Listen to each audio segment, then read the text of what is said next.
الحمد لله كفى وسلام على عباده الذين اصطفى أما بعد فأعوذ بالله من الشيطان الرجيم بسم الله الرحمن الرحيم وجاهدوا في الله حق جهاده هو اجتباكم وما جعل عليكم في الدين من حرج ملة أبيكم إبراهيم هو سماكم المسلمين من قبل وفي هذا ليكون الرسول شهيدا عليكم وتكونوا شهداء على الناس فأقيموا الصلاة وآتوا الزكاة واعتصموا بالله هو مولاكم فنعم المولى ونعم النصير صدق اللہ العظیم وصدق رسولہ النبی الکریم۔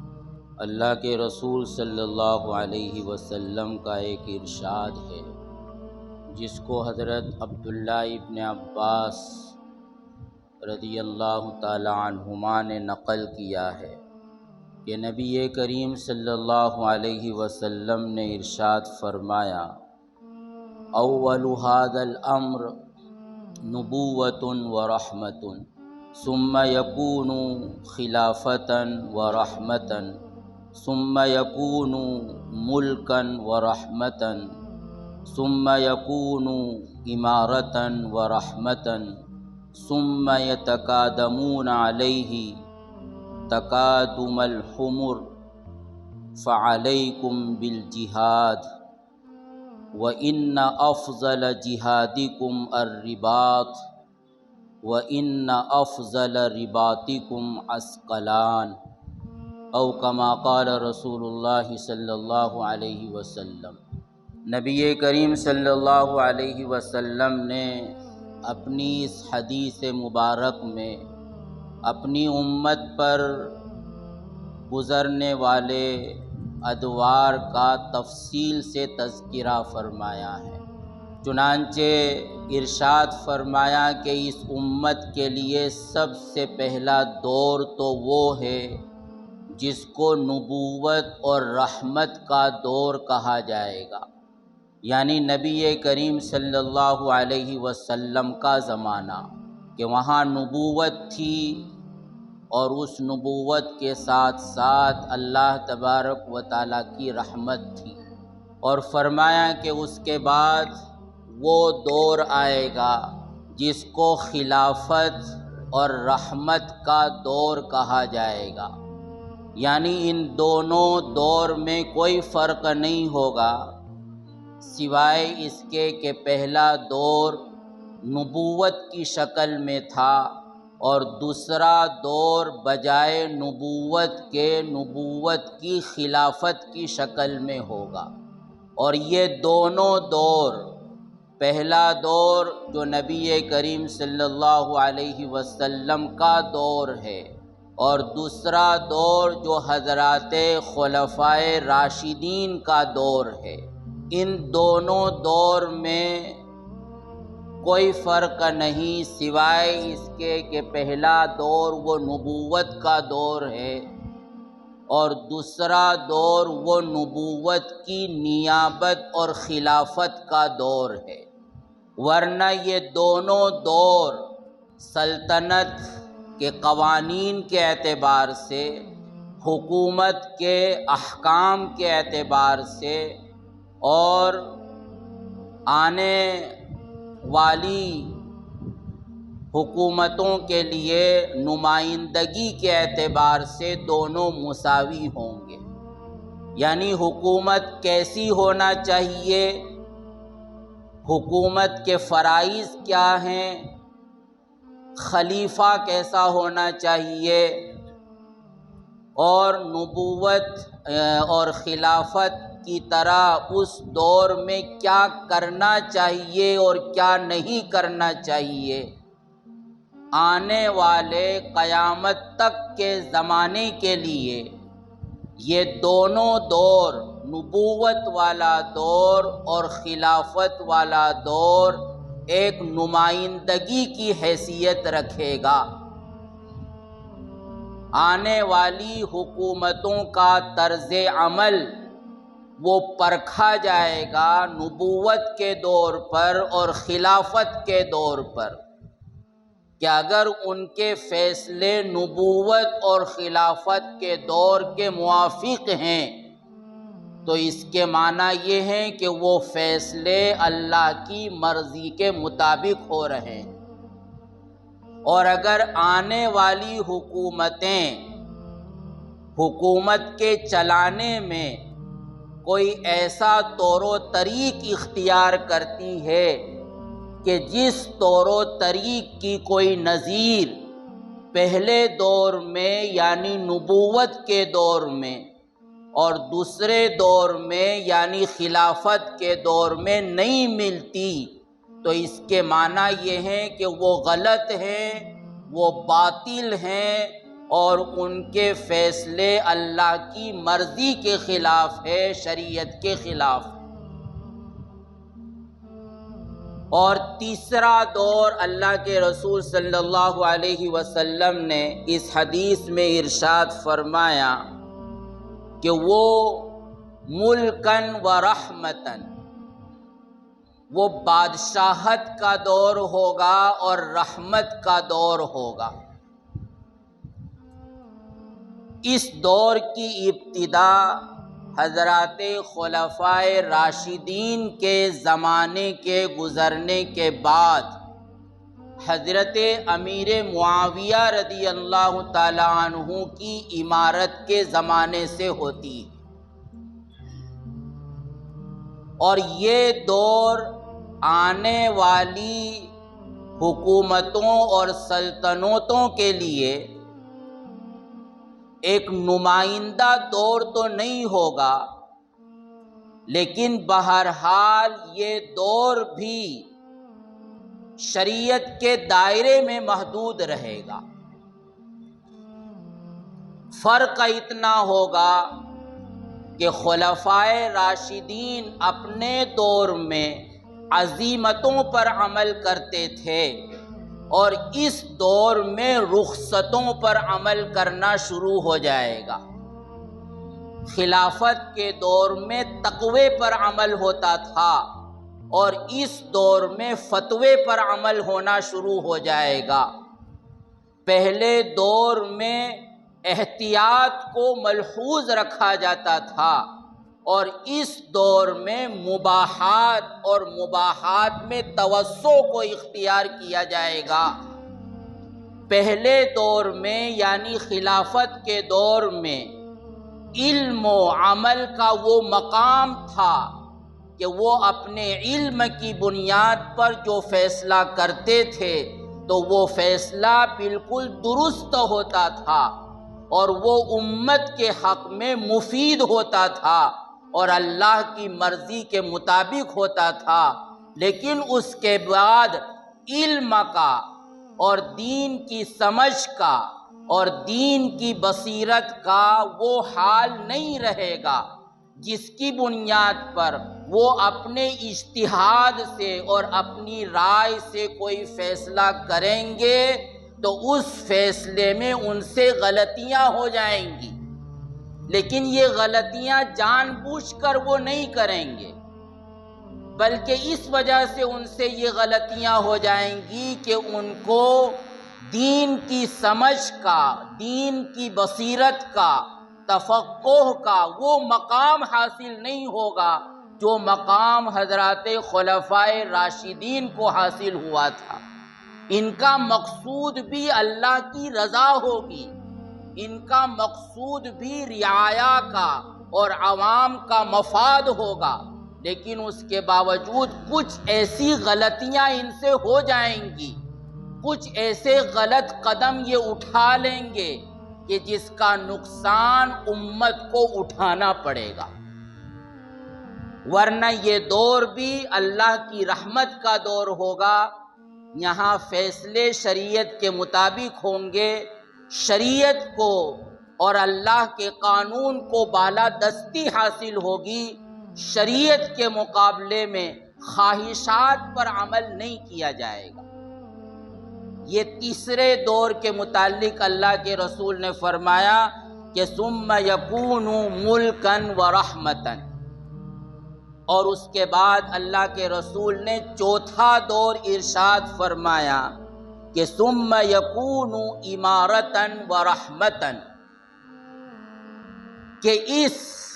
بادشاہت اور ملوکیت کے دور کے بعد امارت کا دور آئے گا۔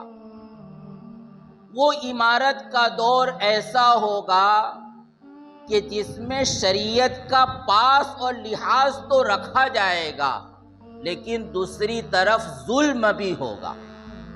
لوگوں کے حقوق کو تلف بھی کیا جائے گا، اپنے مفاد کو ترجیح دی جائے گی عوام کے مفاد کے مقابلے میں، اور یہ حکومت و سلطنت ایک موروثی مال بن جائے گا کہ اگر باپ حاکم ہے تو اب اس کا بیٹا حاکم ہوگا، اور وہ خاندانی میراث بن جائے گی کہ ایک خاندان ہی برسوں سے حکومت کر رہا ہے، وہی کرتا رہے گا۔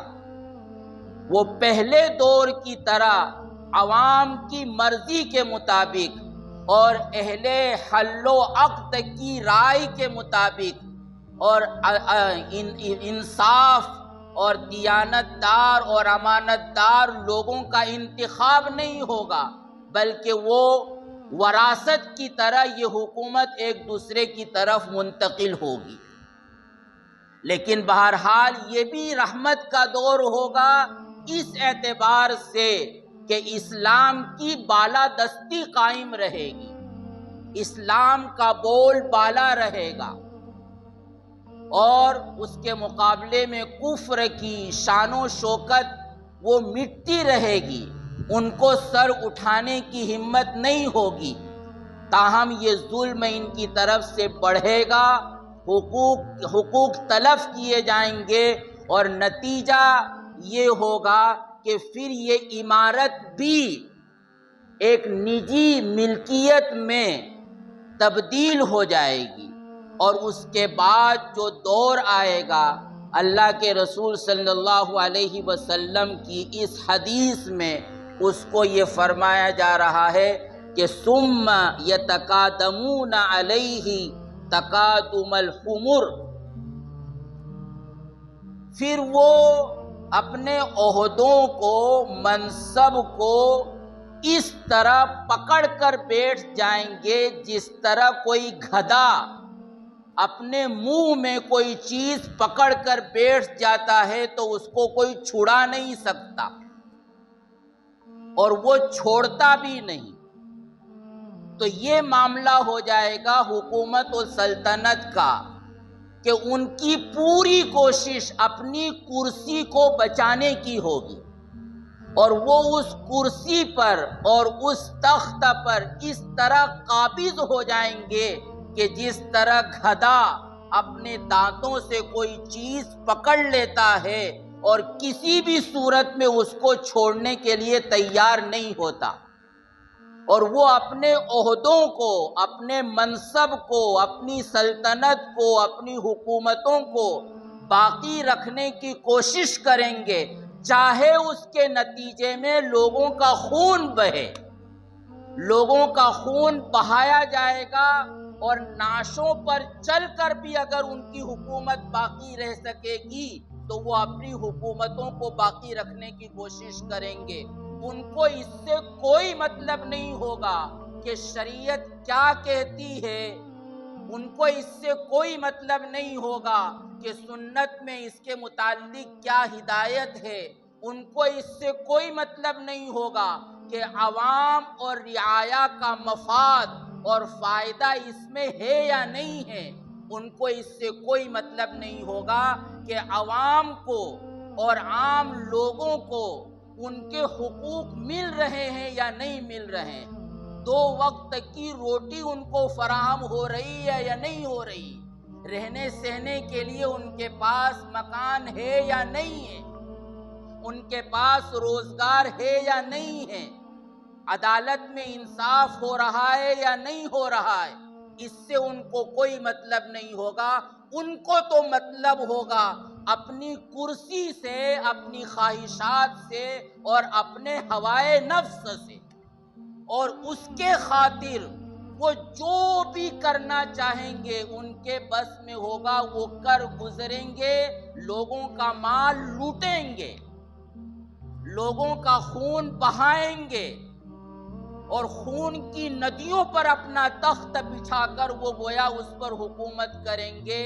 یہ دور ہوگا۔ اس دور کے متعلق اللہ کے رسول نے اس حدیث میں یہ الفاظ ارشاد فرمائے کہ یتقادمون تقادم الحمر،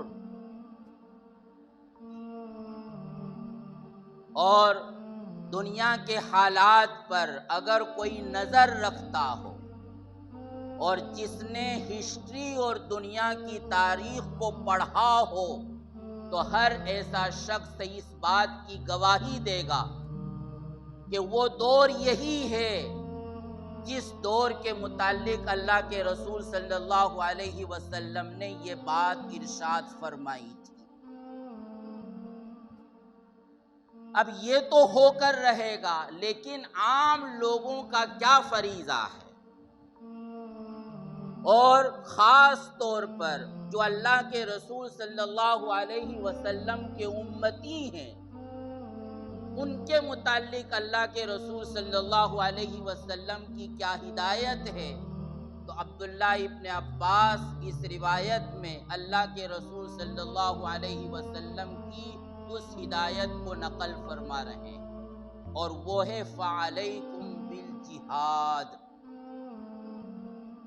کہ اس دور میں تم کو جہاد کرنا پڑے گا۔ اور اللہ کے رسول نے آگے ارشاد فرمایا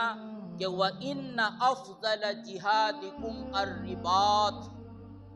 کہ سب سے بہترین جہاد وہ اسلامی سرحدوں کی حفاظت کرنا ہے۔ بہترین جہاد وہ حرمین کی اور حرم مقدس کی حفاظت کرنا ہے کہ ان پر دشمنوں کا تسلط نہ ہو جائے۔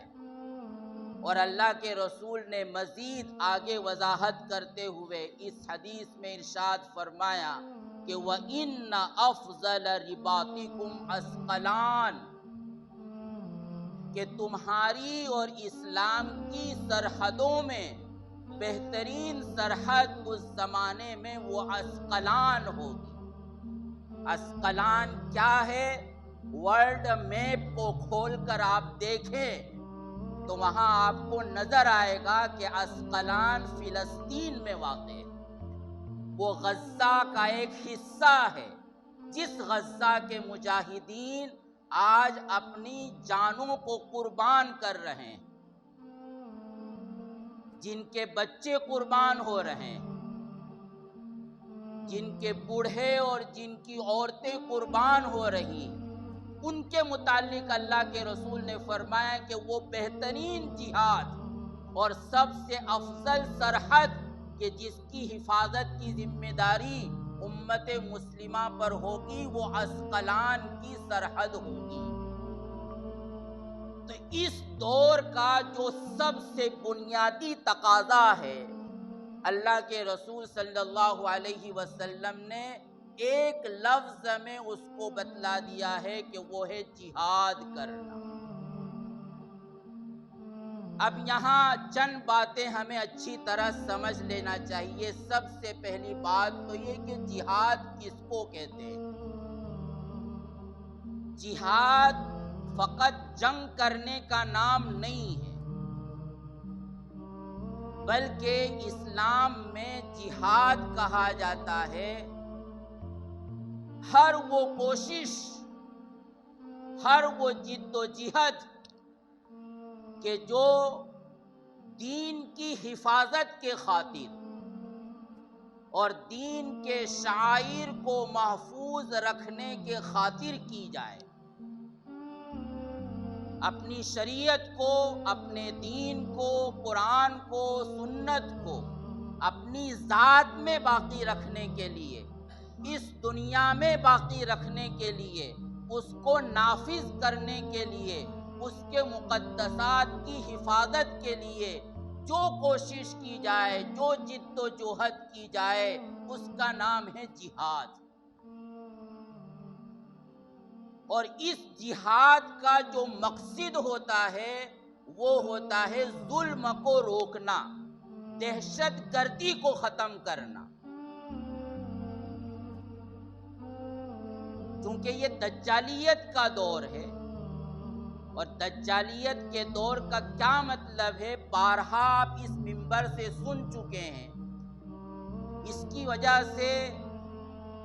جو جہاد دہشت گردی کو ختم کرنے کے لیے اسلام نے جس کا حکم دیا تھا، آج واقعہ یہ ہے کہ اسی جہاد کو دہشت گردی کہا جا رہا ہے۔ اور ایک عام آدمی تو کیا، ایک سادہ مسلمان بھی یہ سمجھتا ہے کہ واقعتاً جہاد یہ دہشت گردی کا نام ہے۔ حالانکہ جہاد وہ عمل ہے کہ اللہ کے رسول صلی اللہ علیہ وسلم نے ارشاد فرمایا کہ جس مسلمان کے دل میں جہاد کرنے کا جذبہ نہ ہو، اس کے دل میں جہاد کرنے کی نیت نہ ہو، واقعہ یہ ہے کہ وہ مسلمان نہیں ہے، وہ مومن نہیں ہے، وہ منافق ہے، اور اس کے دل میں ایمان نہیں بلکہ اس کے دل میں نفاق ہے کہ جس کے دل میں جہاد کرنے کا جذبہ نہ ہو۔ تو جس جہاد کو دنیا دہشت گردی کہتی ہے، واقعہ یہ ہے کہ وہ دہشت گردی کو ختم کرنے والا عمل، ظلم کو روکنے کے لیے جو عمل کیا جاتا ہے، جو کوشش کی جاتی ہے، اس عمل کا نام ہے جہاد۔ اب چاہے وہ ظلم ہو رہا ہو میری ذات پر، چاہے وہ ظلم ہو رہا ہو دوسروں پر، چاہے وہ ظلم ہو رہا ہو مسلمانوں پر، چاہے وہ ظلم ہو رہا ہو غیر مسلمین پر، وہ ظلم ہو رہا ہو کسی کے مال پر، وہ ظلم ہو رہا ہو کسی کی جان پر، وہ ظلم ہو رہا ہو کسی کمزور طبقے پر، وہ ظلم ہو رہا ہو لوگوں کے ان کا حق چھین کر، وہ ظلم ہو رہا ہو ان کے مذہب پر ان کو آزادی سے عمل نہ کرنے کی صورت میں، چاہے وہ ظلم کی کوئی بھی شکل ہو، اس ظلم کو روکنا، اس ظلم کو ختم کرنے کی کوشش کرنا، اس کوشش کا نام ہے جہاد۔ اور دوسری بات کہ جہاد وہ فقط تیر و تلوار سے نہیں ہوتا، اس جہاد کی مختلف شکلیں، وہ کوشش اپنے ہاتھ سے کی جائے، وہ کوشش اپنی زبان سے کی جائے، وہ کوشش اپنے عمل کے ذریعے کی جائے، وہ کوشش لکھنے کے ذریعے، قلم کے ذریعے کی جائے، اور چاہے وہ آخری درجے میں وہ کوشش ہتھیار اٹھا کر کی جائے، یہ سب کوششیں جہاد کا حصہ ہیں۔ اور اس زمانے میں جو کچھ ہو رہا ہے، دنیا کے بڑے بڑے علماء اور مفکرین یہ بات کہہ چکے ہیں کہ اس وقت امت مسلمہ پر جہاد فرض ہو چکا ہے۔ ہر فرد بشر کے لیے، اور جو بھی اللہ کے رسول صلی اللہ علیہ وسلم کے دین کو ماننے والا ہے، اس کے لیے اپنی بساط کے مطابق، اپنی طاقت کے مطابق، اپنے اختیارات کے مطابق جہاد کرنا فرض ہے۔ اگر وہ جہاد نہیں کر رہا ہے یا اس کے دل میں جہاد کا جذبہ نہیں ہے، تو پھر اس کو اپنے ایمان کی خیر منانا چاہیے، اس کو اپنے ایمان کی فکر کرنا چاہیے۔ یہ جہاد فرض ہے، اور بقدر استطاعت فرض ہے۔ اور آسان الفاظ میں اگر میں یہ کہوں تو تیسری بات یہ کہی جائے گی کہ جہاد کا سب سے پہلا درجہ یہ ہے کہ انسان کے دل میں یہ جذبہ ہو کہ دین کے خاطر، دین پر عمل کرنے کے خاطر، کتاب و سنت کی حفاظت کے خاطر، اللہ کے شعائر کی حرمت کے خاطر جو بھی قربانی دینا پڑے گی، میں اس قربانی دینے کے لیے تیار ہوں۔ ہر شخص کے دل میں، جو بھی مومن ہو اس کے دل میں یہ جذبہ ہونا چاہیے۔ اگر نہیں ہے تو واقعہ یہ کہ اس کے دل میں ایمان نہیں۔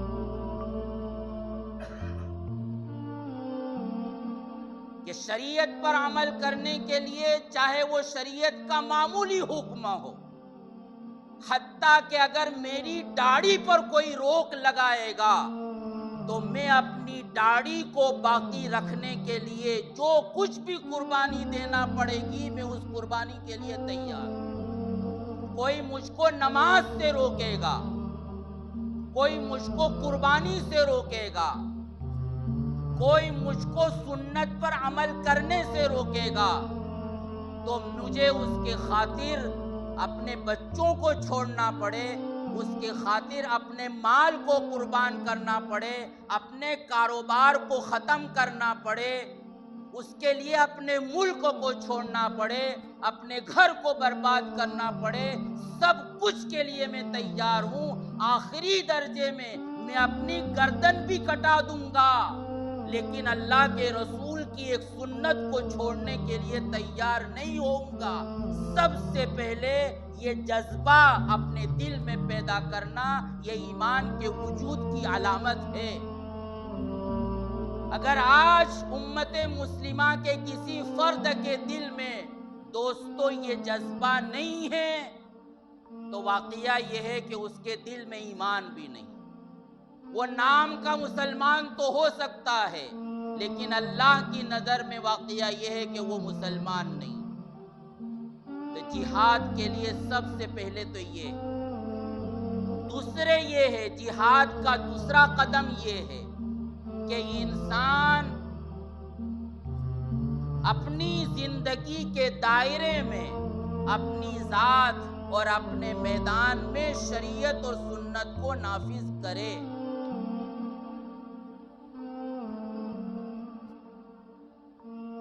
جب تک وہ اپنی زندگی میں شریعت کو نافذ نہیں کرے گا، واقعہ یہ ہے کہ وہ جہاد کا فریضہ ادا نہیں کر رہا ہے۔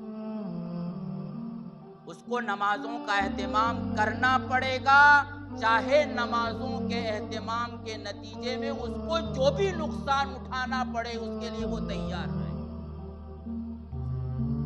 اس کو حلال اختیار کرنا پڑے گا، چاہے حرام سے بچنے کی وجہ سے اس کا کاروبار ڈوب جائے، ٹھپ ہو جائے، اس کے لیے اس کو تیار رہنا چاہیے۔ اس کو امانت داری، دیانت داری اور انصاف کو لازم پکڑنا پڑے گا، چاہے اس کے خاطر اس کو کتنی ہی بڑی قربانی کیوں نہ دینا پڑے۔ اپنی معاشرت میں دوسروں کے حقوق کو ادا کرنا ہوگا، اپنے ماں باپ کے حقوق کو، اپنے پڑوسیوں کے حقوق کو، اپنے اعزاء اقربا کے حقوق کو، اور ان تمام حقوق کو ادا کرنے کے لیے چاہے اس کو جو کچھ بھی کرنا پڑے اس کو وہ برداشت کرے، لیکن ان حقوق کو ادا کرے۔ یہ ہے جہاد کا ایک دوسرا قدم۔ یعنی عبادات کے تعلق سے، معاملات کے تعلق سے، معاشرت کے تعلق سے، سیاسی ذمہ داری کے تعلق سے شریعت و سنت اور دین کو پیش نظر رکھنا اس کے لیے یہ ضروری ہے، چاہے اس کو کتنی ہی بڑی قربانی کیوں نہ دینا پڑے۔ اگر یہ مسلمان نہیں کر رہا ہے تو اس کے معنی یہ ہے کہ وہ وقت کا سب سے بڑا فریضہ ادا نہیں کر رہا۔ وہ نماز پڑھ رہا ہے لیکن وہ سود نہیں چھوڑ رہا ہے، کیونکہ سود کے بغیر اس کا کاروبار نہیں چلتا۔ تو اس کے معنی یہ ہے کہ وہ جہاد کا فریضہ ادا نہیں کر رہا۔ وہ شادی کی رسموں کو چھوڑنے کے لیے تیار نہیں ہے، وہ میت کی بدعتوں کو چھوڑنے کے لیے تیار نہیں ہے، اور رسم و رواج میں ایسا جکڑا ہوا ہے کہ سنتوں پر عمل کرنا اس کے لیے دشوار ہے، وہ لوگوں کی بدنامی کو مول لینا نہیں چاہتا، تو اس کے معنی یہ ہے دوستو کہ وہ اس وقت کے فریضے پر عمل نہیں کر رہا ہے، چاہے وہ نماز پڑھ رہا ہو، چاہے وہ چلے پر چلے لگا رہا ہو، چاہے وہ سال میں 4 مہینے دے رہا ہو اور پوری دنیا میں گھوم رہا ہو تبلیغ و دعوت کے لیے۔ لیکن اگر سنتوں کے بجائے اس کی شادی بیاہ میں رسم و رواج ختم نہیں ہو رہے، محض اس وجہ سے کہ تعلقات خراب ہو جائیں گے۔ دوستو واقعہ یہ کہ ایک مومن کا سب سے پہلا اور آخری تعلق اللہ کے رسول سے ہے اور اللہ کے رسول کی ذات سے۔ تمام تعلقات جب تک اس تعلق کے تابع نہیں ہوں گے، واقعہ یہ کہ کوئی مسلمان نہیں ہو سکتا۔ ہمارے لیے تعلقات کو باقی رکھنا اور تعلقات کو ختم کرنا، خدا کی قسم اس کا معیار دنیاوی رسم و رواج نہیں ہونا چاہیے، اس کا معیار کتاب و سنت ہونا چاہیے۔ ہمارا تعلق اس سے ہوگا جو سنت پر عمل کرے گا، ہمارا تعلق اس سے ہوگا جو شریعت کو ملحوظ رکھے گا، چاہے وہ میرا باپ ہو، چاہے وہ میری بیوی ہو، چاہے وہ میرا خاندان ہو، چاہے وہ میرا پڑوسی ہو، چاہے وہ میرا بڑا ہو، چاہے وہ میرا چھوٹا ہو۔ میرے تعلقات کی بنیاد وہ قرآن و سنت ہو۔ جو قرآن و سنت کو اپنائے گا وہ میرا ہے، اور جو قرآن و سنت کو ٹھکرائے گا وہ میرا نہیں ہے، چاہے میں اس کی کوکھ سے پیدا ہوا ہوں۔ یہ ہے اس وقت کا جہاد۔ اور تیسری اور آخری چیز، اور وہ یہ ہے کہ اس کے خاطر امت کا ایک طبقہ جو قربانی دے رہا ہے، انہیں ہم کبھی بھی اپنے امور میں، اپنے معاملات میں فراموش نہ کریں۔ انہوں نے اللہ کے راستے کی خاطر سب کچھ لٹا دیا ہے، جانوں پر جانیں وہ قربان کر رہے ہیں، معصوموں پر بمباری ہو رہی ہے، اور ہمارے دل میں کوئی ٹھیس نہ پہنچے، ہمارے راتوں کو اٹھ کر 2 آنسو نہ بہیں۔ خدا کی قسم اس سے زیادہ قساوت قلبی اور اللہ کی رحمت سے محرومی کی کوئی علامت نہیں ہو سکتی۔ ہمیں کچھ پتہ ہی نہ ہو اور ہم اپنے کاروبار میں مست ہوں، ہمیں کچھ بھی لینا دینا نہ ہو کہ وہاں کیا ہو رہا ہے اور کیوں ہو رہا ہے، اور اس کے خاطر ہمارے دل میں کوئی قربانی دینے کا جذبہ نہ ہو، دعاؤں میں ہم ان کو اپنی دعاؤں میں شامل نہ کر رہے ہوں، ان کے متعلق تدبیریں نہ سوچ رہے ہوں، ان کے حالات پر ہم غور و فکر نہ کر رہے ہوں، تو دوستو اس سے زیادہ قساوت قلبی اور اللہ کے رحمت سے محرومی کی کوئی اور علامت نہیں ہو سکتی۔ تو اس لیے دوستو اللہ کے رسول صلی اللہ علیہ وسلم کی اس حدیث کو پیش نظر رکھ کر ہمیں چاہیے کہ ہم اس وقت کے ایک اہم فریضے جہاد کو اپنائیں، اور جہاد کا یہ راستہ ہے جس کی کچھ صورتیں یہاں بیان کی گئیں۔ اللہ تعالی ہم سب کو کما حقہ شریعت اور سنت کو سمجھ کر اس پر عمل پیرا ہونے کی توفیق عطا فرمائیں، اور اس کے خاطر بڑی سے بڑی قربانی دینے کے لیے تیار رہنے کی ہم کو توفیق اور ہمت عطا فرمائے، ہم سب کے لیے اور ہماری نسلوں کے لیے ایمان پر باقی رہنا، شریعت و سنت پر باقی رہنا آسان فرمائے۔ آمین۔ وآخر دعوانا الحمدللہ۔